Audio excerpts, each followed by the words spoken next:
Now what?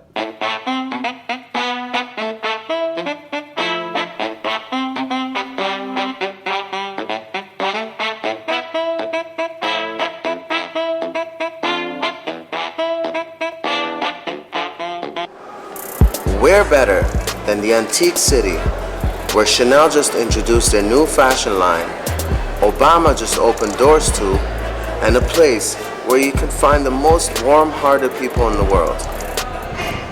I wanted to do a shoot in the beautiful, colorful streets of Havana before it starts to change into a giant Starbucks coffee cup.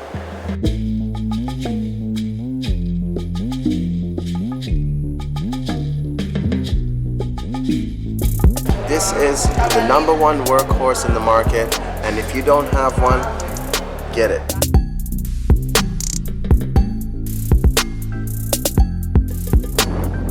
We are out here shooting with a brand new 5D Mark IV.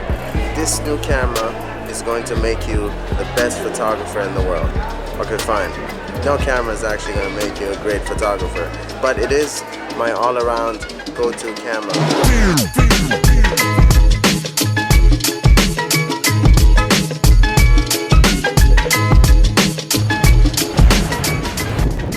When you're out in the field, unpredictable light always appears, and it's useful 99% of the time.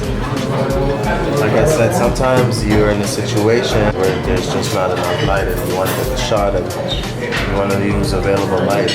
We're shooting at a shutter speed of 1/20th of a second, 1.4, f1.4, and ISO about 12,800. I've noticed that in a scenario like this, if you don't have AF confirmation, you can't even see your subject, so you cannot shoot them. That's still acceptable. And if you can capture a specific type of light, for example, a bouncing light into a building, a street light, or a backlight from sunset, the point is unpredictable light on the field always appears and is useful 99% of the time to separate your subject from the background. Nothing like going to your next location in a horse carriage. I feel like a princess right now.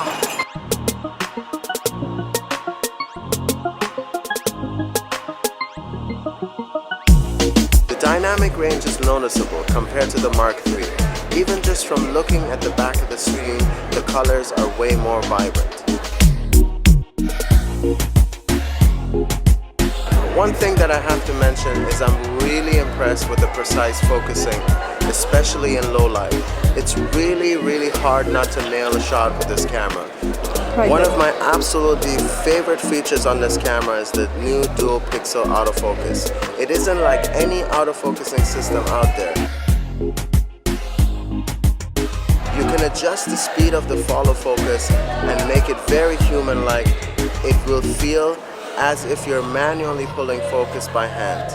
And the frame grab option is a really good feature. There's always moments at weddings where you can tap back into the video in case a photographer missed a shot to save you from a bridezilla.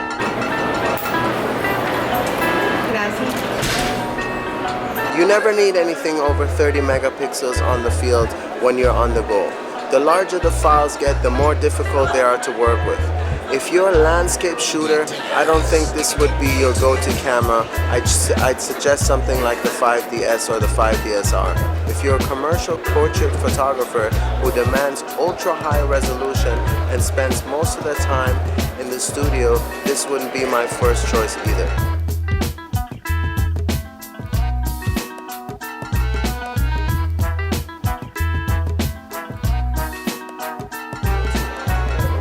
Till next time.